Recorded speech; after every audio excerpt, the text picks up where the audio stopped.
Hi everyone, in this webinar, I'll walk you through the chain shorten function in Production Assist. This feature is crucial for managing the effects of leveling when you're hanging trusses, especially when dealing with structural indeterminate systems like truss lines with more than 3 suspension points. These scenarios can significantly impact how the load is distributed and how much workload your truss has to handle. Let's start by looking at a perfectly leveled truss system. Imagine we have an 18-meter-long truss line supported by 5 hoists, splitting the line into 4 sections. According to the load distribution tables, the side hoists carry 10% of the load, the center hoist carries 24%, and the middle hoist handles 28%. In Production Assist, we can see this distribution perfectly reflected. Here, the only load we're dealing with is the dead load of the truss, which is spread across the line. So far, so good. But what happens when the truss isn't perfectly leveled, meaning not all the hoists are at the same height? This is where the chain shorten feature comes in. It allows you to adjust the positions of the hoists to simulate real-world conditions where they might not be perfectly aligned. For example, if we grab hoist M5 and move it up, you'll notice that the truss lifts at that point, increasing the load on M5.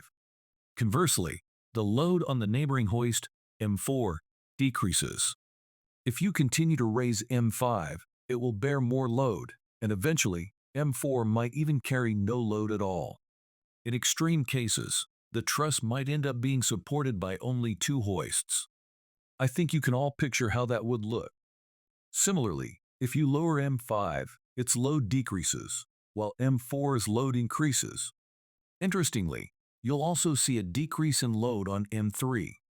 This happens because the truss deflects, causing one side to dip and lifting the M3 motor as a result. What you're seeing here is that the leveling of your structure can drastically change the load distribution. Many of you have probably encountered this when rigging LED walls. So why am I showing you this?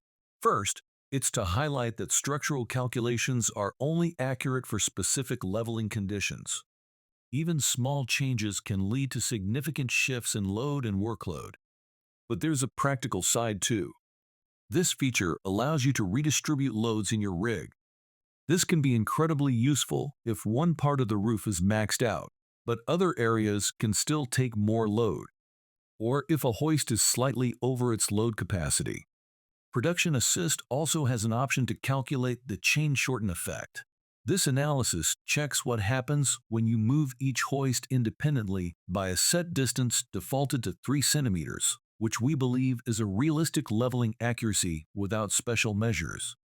After running this analysis, you'll see an overview with 2 graphs. One shows the chain shorten effect as a percentage, and the other shows it as workload. Let's first look at the percentage graph. The blue lines indicate the hoist's workload, and you'll see that moving M5 results in it carrying 212% of its nominal load. The green line shows the effect on the truss workload. So, moving M5 could push the truss workload to 170% of its nominal capacity. These numbers may seem high, but it's important to focus on the change rather than just the values. To better understand these values, check out the chain shorten effect by workload. You'll see that M5's workload is 86% when misleveled, and the overall truss workload is 14%.